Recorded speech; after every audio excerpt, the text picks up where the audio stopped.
Evan, ano yung batayan ng kampo ni Estrada para i-dismiss ang mga kaso?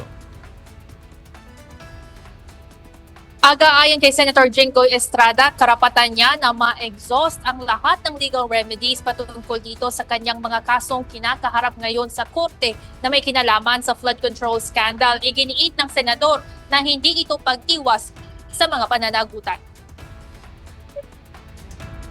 Humihiling ngayon sa Sandigan Bayan si Senator Jinggoy Estrada na bigyan ng nararapat na konsiderasyon ang mga mosyong inihain ito sa hukuman at pairalin ang due process. Ngayong araw, naghain ang kampo ng mambabatas ng Urgent Omnibus Motion ad cautelam na humihiling na mapawalang bisa at tuluyang i-dismiss ang kasong isinampa sa kanya o kaya naman ipagpaliban ang mga paglilitis at ibalik ang kaso sa Ombudsman upang muling imbestigahan at makumpleto ang preliminary investigation.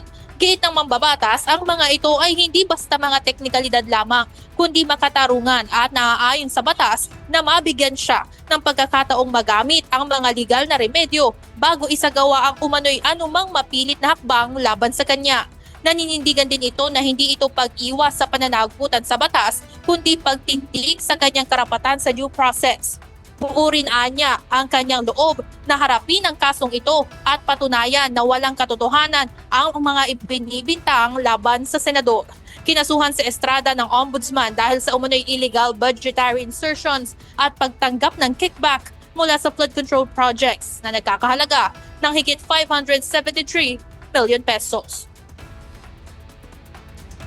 Ngayon, hinihintay pa rin natin yung paglalabas ng arrest warrant ng Sandigan Bayan 5th Division para sa kasong floodder at ikalawang count ng graft laban dito kay Senator Estrada, Manuel Bonoan at iba pang dating opisyal ng DPWH mula sa NCR. Na-delay kasi ito dahil naghain ng motion ng kampo ni Estrada noong nakaraang Biyernes na isang motion o motion to withdraw issuance of arrest warrant para nga mapigilan o bawiin itong arrest warrant laban sa senador. Yan muna ang update mula dito sa Sandigan Bayan. Balik sa inyo dyan, Aga.